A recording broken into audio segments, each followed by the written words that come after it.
The year was 1997. The third Electronic Entertainment Expo, or E3, was being held in Atlanta. Duke Nukem Forever would begin its infamous climb towards development, and the Pokemon anime would induce seizures in children across Japan.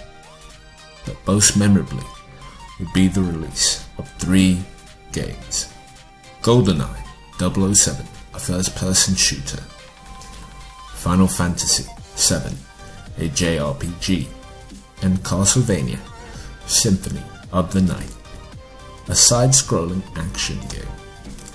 Each one is considered to have revolutionized their respective field, although Symphony of the Night did this by actually changing very little. Out of the 3 games, it was the only one to be presented in 2D. The Castlevania series began with an entry simply titled Castlevania on September 26, 1996, for the Family Computer Disk System. Naturally, the game debuted in Japan. The game wouldn't hit Western audiences until 1987, when it was ported and localized for the Nintendo Entertainment System. Castlevania was inspired by Bram Stoker's Dracula, with Konami's own twist on the narrative. The player would take on the role of Simon Belmont, a vampire hunter setting forth to vanquish Dracula. The concept was simple and would be repeated throughout the series' history. The game was such a success with its emphasis on action and platforming, but in a way that stressed strategy.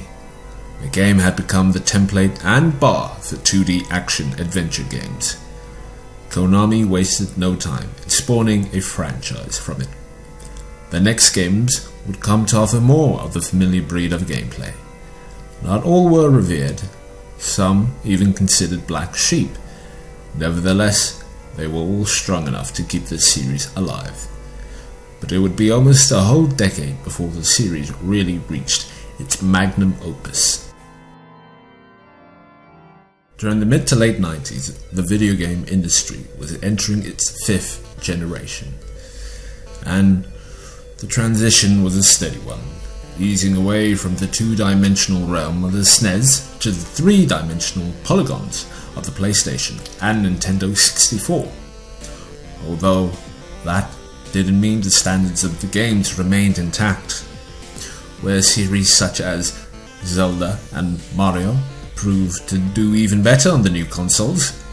Games such as Sonic the Hedgehog were struggling to find their ground. The Castlevania series wanted to find its place, and decided to invest in a new 3D title. The title was to essentially be a revamp for the whole franchise. The game was purely titled Castlevania, and with it would come new visuals, new mechanics, and what Konami was hoping for, new players. The company set a development team to work on it, and in the time between its production and release, they opted to put out a conventional 2D Castlevania. The game was known as Castlevania Symphony of the Night to Western audiences, and Demon Castle Dracula X Nocturne in the Moonlight to Japan. Nothing spectacular was expected from the game, although Konami certainly weren't phoning it in. It wasn't nearly as great a gamble as what the Nintendo 64 games were. It was simply meant to appease the fans, which it did. But more importantly than that, it generated the gameplay mechanics that the others would follow. Castlevania already had a winning formula, and Konami knew this. They just thought they would have to translate it into 3D. With Symphony expected to be the final 2D Castlevania game, the development team set themselves the task of giving it the swan song the series deserved. The production of the game was led by Toru Hagahira, acting as the director, and Koji Igarashi as the assistant director.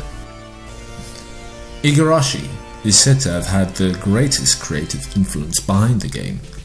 performing duties as both one of the programmers and the writer. Back then, the game was intended to act as a supplementary story to the main series, or a gaiden, as they're commonly known as in Japan. But the narrative presented by Igarashi allowed it to extend to one game, while standing out as its own entry into the main compendium. His approach was simple. If the Castlevania series had been a success up until this point, then it wasn't broken. And if it wasn't broken, it didn't need to be fixed. Instead, Igarashi and the team focused on breaking the barriers that were set by the previous games, such as its linear progression. By improving on its flaws, like replay value, Symphony changed to a non-linear gameplay, which would require players to backtrack throughout the castle and learn unique skills in order to explore its entirety. The game itself could be played through a variety of characters, and even held a secret at the end that almost doubled its playtime length. It broke some conventions, such as having a non-Bellman save the day, and implementing an RPG aspect allowing for the player to level up their character and assets. Her style is unmistakable and her characters unforgettable. Ayami Kojima, a self-taught Japanese artist, started out as an illustrator for various Japanese novels, including Margin, Cluster Saga, and Nobunaga's Ambition, before being discovered whilst working as a secretary. She joined the Castlevania development team in 1997. Her first role was as a concept artist for Symphony of the Night. As a concept artist, Ayami Kojima, no relation to Hideo Kojima, has made his stamp on the franchise. Her illustrations have given the characters the individuality they had been missing up until that point. Prior to Kojima's involvement, the Castlevania games relied on simplistic and often very similar sprites in order to portray the characters. By the time of Kojima's arrival to Symphony of the Night, established characters such as Richter Belmont, the protagonist of Rondo of Blood, Dracula, the series antagonist, and Alucard were given a visual overhaul. Alucard himself was subject to the most amount of change. Before this game, he had only ever starred in Dracula's Curse in the form of an 8-bit sprite. This time around, no one could ignore this character's presence. The sprite for Alucard is considered to be one of the most detailed and impressive of the 2D era. Since her arrival to Castlevania, the series has helped shape its personality and cemented its existence into the mind of gamers around the world.